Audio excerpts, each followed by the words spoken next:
On va affiner les choses pour réconcilier les cœurs, penser les plaies et nous organiser de manière à ce que les Tchadiens, à la fin de cette transition, choisissent leurs dirigeants de manière démocratique afin de les servir. Donc voilà, c'est un sentiment de responsabilité, d'engagement. On va retrousser les manches.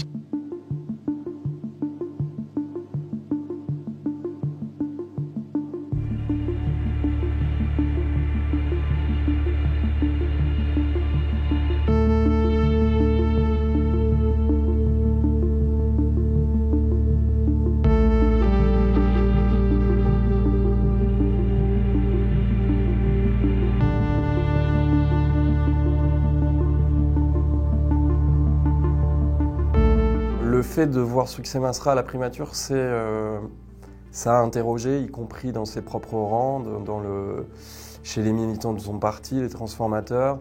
Beaucoup se demandent s'il n'a pas choisi de s'associer avec le diable et à quel prix il a accepté d'être Premier ministre aujourd'hui. Dans l'opposition radicale, certains ont parlé de trahison. Effectivement, c'est surtout ceux qui gardent en mémoire cette fameuse journée noire d'octobre 2022.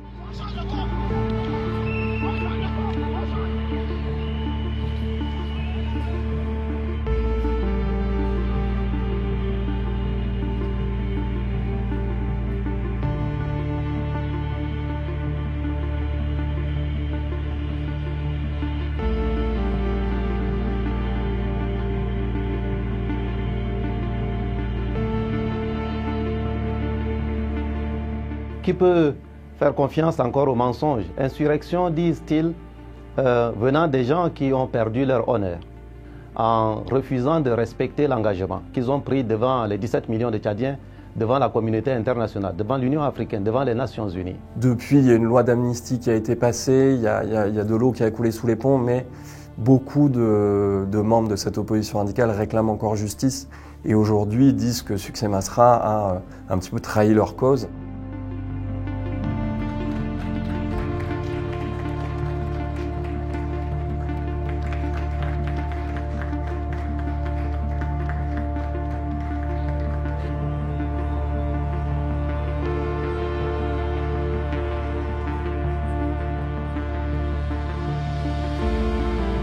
À partir d'aujourd'hui, nos portes sont ouvertes, nos cœurs sont ouverts. Je voudrais que vous ouvriez les vôtres aussi pour poursuivre dans le dialogue.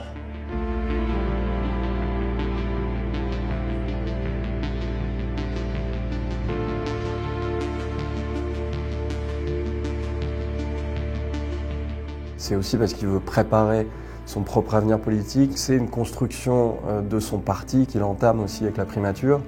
Il a réussi à faire nommer 3 de ses lieutenants au gouvernement, donc ça a un intérêt d'influence, mais ça a aussi un intérêt financier. Il va avoir un cabinet à nommer, il va avoir une administration à constituer, et dans tout ça, il placera des militants, donc il y a aussi un intérêt financier important qui permettra sans doute à son parti de battre campagne plus efficacement pour la prochaine présidentielle.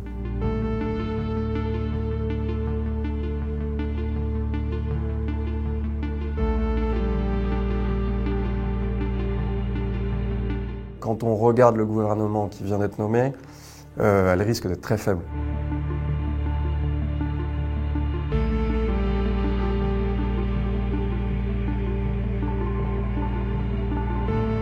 La première des choses que nous espérons pouvoir faire, c'est déjà de remettre les enfants à l'école. Une fois que les enfants sont à l'école, les adultes, on peut travailler ensemble, dialoguer pour aller de l'avant.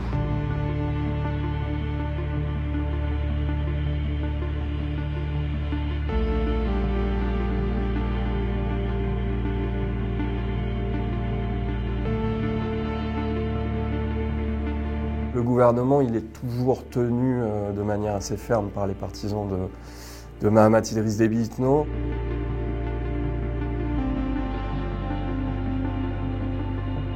Succès Masra a un profil différent de Saleh Kebzabo. Saleh Kebzabo n'avait pas réussi à s'imposer. Il a pensé plusieurs fois à la démission, il a avalé beaucoup de couleuvres, il y a beaucoup de décisions qui ont été prises sans lui. Il a un soutien qui est peut-être différent de celui de Saleh Kebzabo, c'est celui d'une certaine partie de la communauté internationale, notamment les Américains et une partie de la diplomatie française. Ça va peut-être jouer aussi.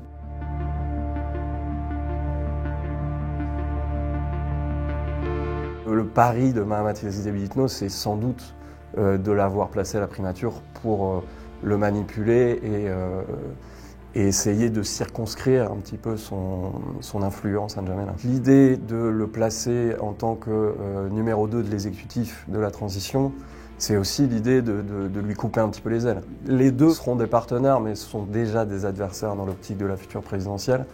Et ils vont se regarder un petit peu en chien de faïence, c'est-à-dire que l'un veut circonscrire l'autre, et l'autre est persuadé qu'il va être plus fort.